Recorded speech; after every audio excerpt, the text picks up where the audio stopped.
Troisièmement, il crée une distance émotionnelle. Et c'est peut-être le plus tragique. Après plusieurs expériences de « conseils poison », la personne va se protéger. Elle arrêtera de partager ses doutes, ses peurs, ses faiblesses. Pourquoi se confier si c'est pour être accueilli par un audit et un plan d'action? La communication authentique s'assèche.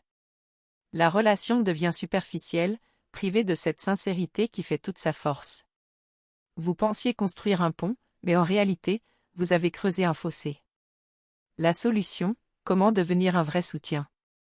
Heureusement, ce n'est pas une fatalité. C'est juste une mauvaise habitude. Et une habitude, ça se change. Voici un plan en 3 étapes pour passer du rôle de « conseiller non sollicité » à celui de véritable partenaire de confiance. La pause conscience. La première étape, la plus importante, c'est de capter votre propre réflexe. La prochaine fois que quelqu'un se confie à vous, observez-vous. Sentez cette pulsion de donner un conseil? Quand vous la sentez monter, stop. Faites une pause. Respirez un grand coup. Votre seul objectif à cet instant, faire taire la machine à solution dans votre tête et vous concentrer à 100% sur ce que l'autre dit. Rappelez-vous que votre rôle n'est pas de réparer, mais d'accueillir. Cette simple pause est un acte révolutionnaire. Remplacez le conseil par la question qui ouvre. Une fois que vous avez résisté à l'impulsion, remplacez-la par quelque chose de bien plus puissant, la question ouverte et empathique. Le but est de redonner le pouvoir à l'autre, de lui montrer que vous avez confiance en lui.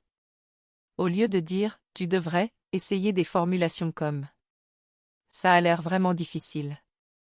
De quoi aurais-tu besoin de ma part, là, maintenant? Merci de me partager ça. Est-ce que tu as envie qu'on cherche des solutions ensemble, ou tu as juste besoin d'une oreille?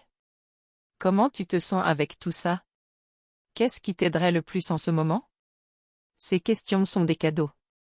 Elles montrent votre respect, votre confiance et votre intérêt pour ce que la personne ressent vraiment, pas seulement pour son problème.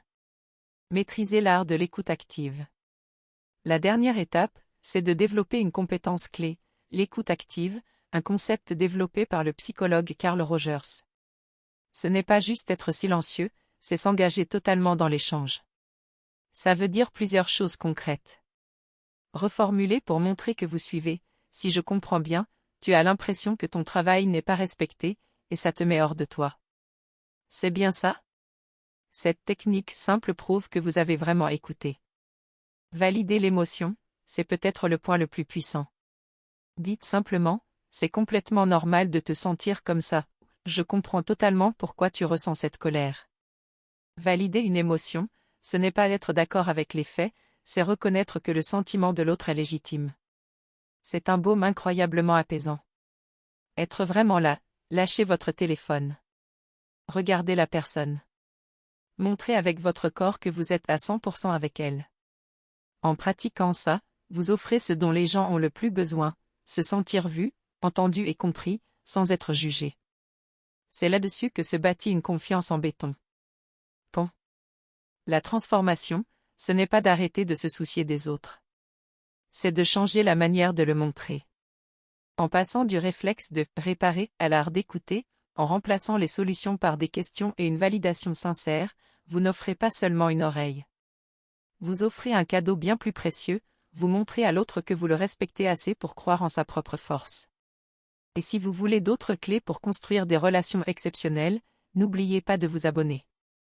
Merci de m'avoir écouté.